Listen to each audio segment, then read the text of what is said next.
আজ গেলাম পাতকুল্লায়। চলো, এই যে সবাই রেডি হচ্ছে, সবাই এখন গাড়িতে উঠছে, একটু পরেই গাড়ি ছাড়বে। তুমি কিছু বক্তব্য দিতে চাইছো?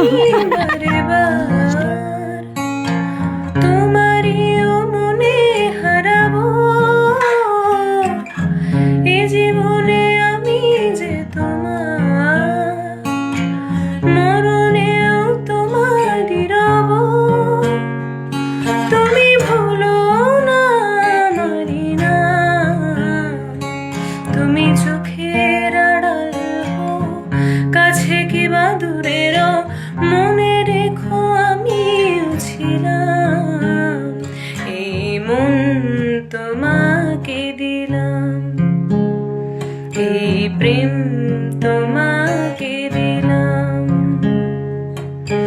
বকুলের মালা শুকাবে, রেখে দেব তার সুরভি। দিন গিয়ে রাতে লুকাবে, মুছো না কো আমারই ছবি।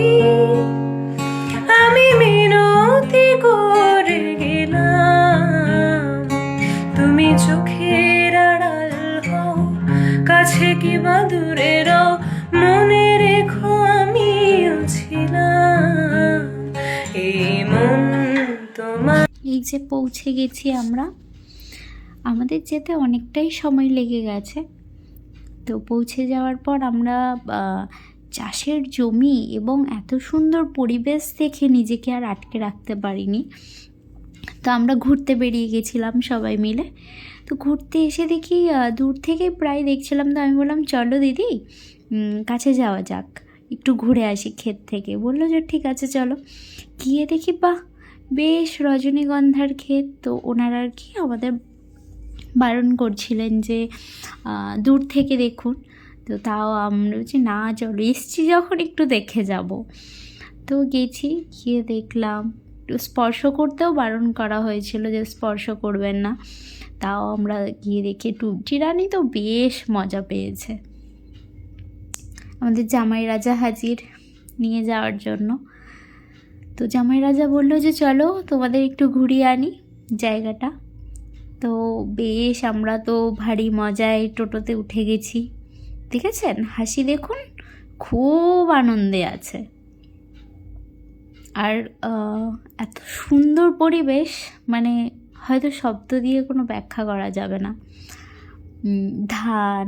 ধানের জমি চারিপাশ, খুবই সুন্দর পরিবেশ, খুব সুন্দর, এত শান্ত।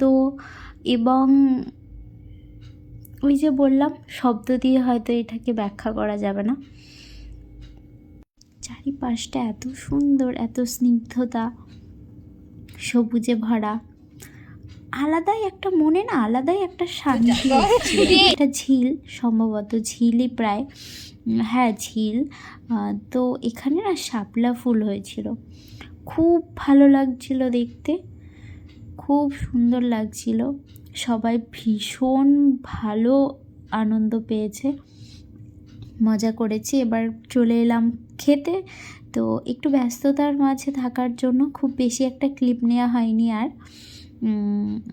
সবার যদি ভালো লেগে থাকে তো লাইক কমেন্ট করে যেও।